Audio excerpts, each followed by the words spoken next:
Okay. Design the physics for this world.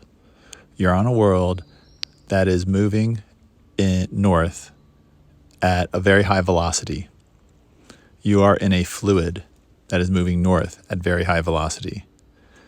This fluid is moving so quickly to the north that it and you are pressed down against the ground because you are really in a giant cylinder that is spinning to create artificial gravity inside, and you are in the water. And when you're not in the water, you are on a landmass or a boat that is moving at equal velocity to the fluid. So it seems it is at rest in relation to the fluid. In fact, the fluid can appear as if it's perfectly still without any vibrations, but it is moving in a giant cylinder, and you are in the fluid at all times. If you are able to step out of the fluid or reduce the air resistance between the fluid and you can appear to move at super high velocity in relation to the ground and the fluid, like you're in another dimension. But you might just be 100 feet above the layer of the fluid and in a vacuum. And therefore, the land and fluid is moving past you at super high speed. And you are in a vacuum, able to do whatever you want. And people looking up from boats on the fluid surface think you are moving at super high speed.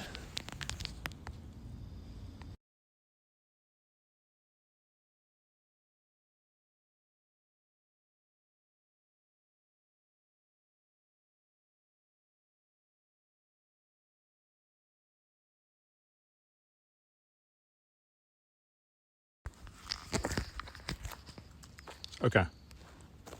Hello, hello.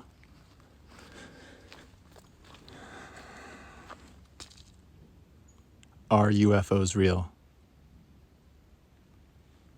Like, basically flying saucers. Real? Yes or no? Stand to the right and go to the right if you are like, yes, you know they are real things, and you are not interested in debating the realness of UFOs. You want to go to the next question. They are real. What are they? Who's driving them? How do I get one? Important things like that. Now, if your answer is no, UFOs are not real, stand and go to the left. And if you go to the left, we have a new question for you. Is God real? If yes, please go to the right towards those UFO people. If you are saying God is not real and UFOs and aliens are not real, please continue to the left. We have a new question for you. Many new questions.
Welcome to the Philosopher's Garden.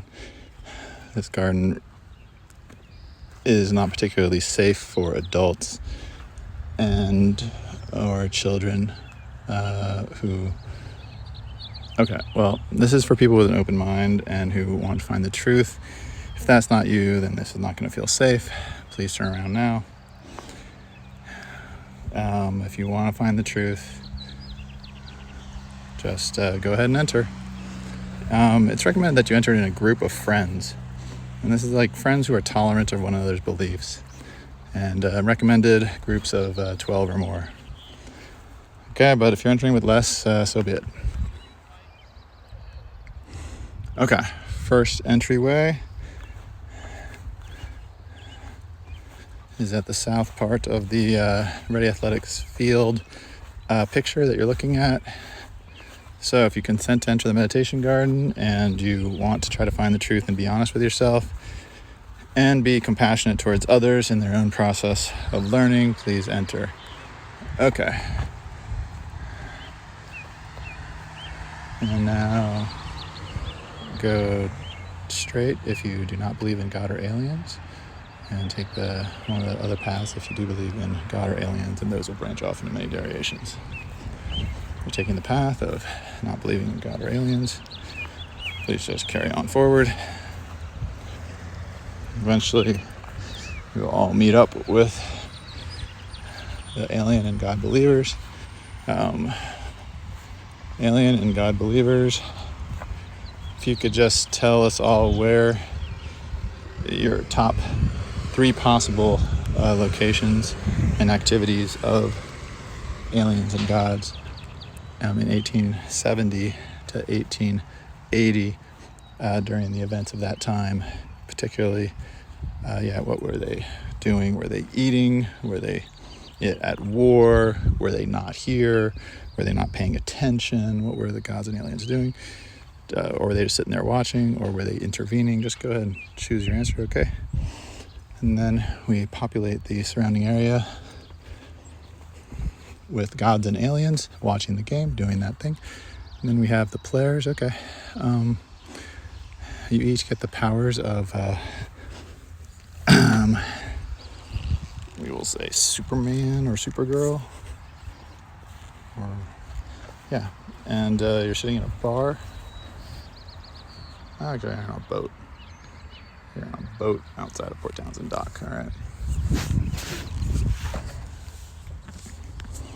Then just show what you are doing, and we will role play with the gods, aliens, and each of you do during 1871 in Port Townsend, Washington.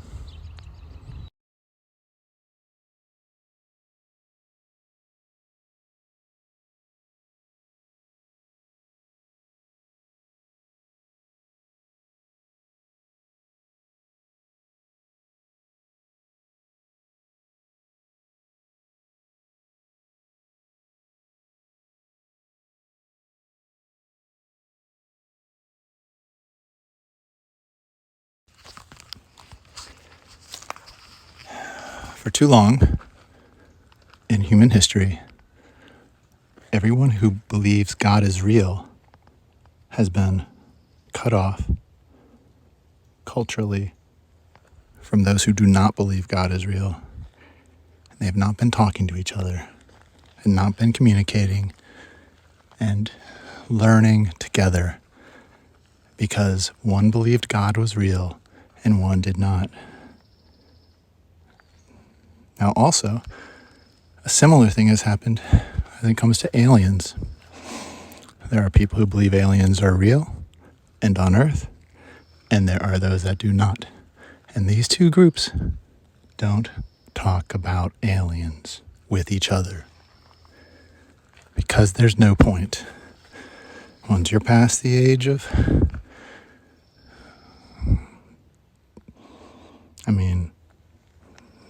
up until recently, you couldn't pass the age of 30 without having a clear answer whether you believe in God or you believe in aliens. Both were no, or one of them was yes. So, or both were yes. You were either a little crazy or a lot crazy, or stone cold, realist, atheist, skeptic, who thinks all these UFO stories and abduction stories and sightings are all absolutely explainable by something that's not aliens, and also not anything extraordinary like gods, probably, right? You'd have to be like,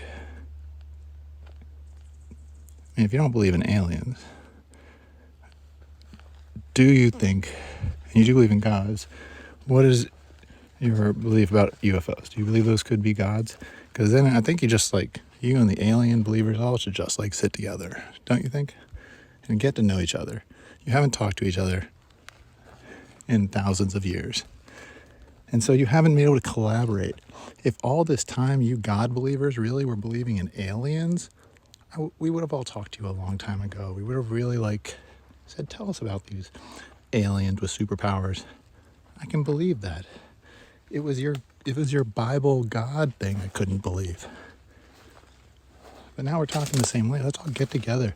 Let's talk about gods and aliens and the history of humanity and what side the gods and aliens have been on each step of the way, so that we can have a nice little roadmap narrative that we can all use as a reference. Okay? Let's do it.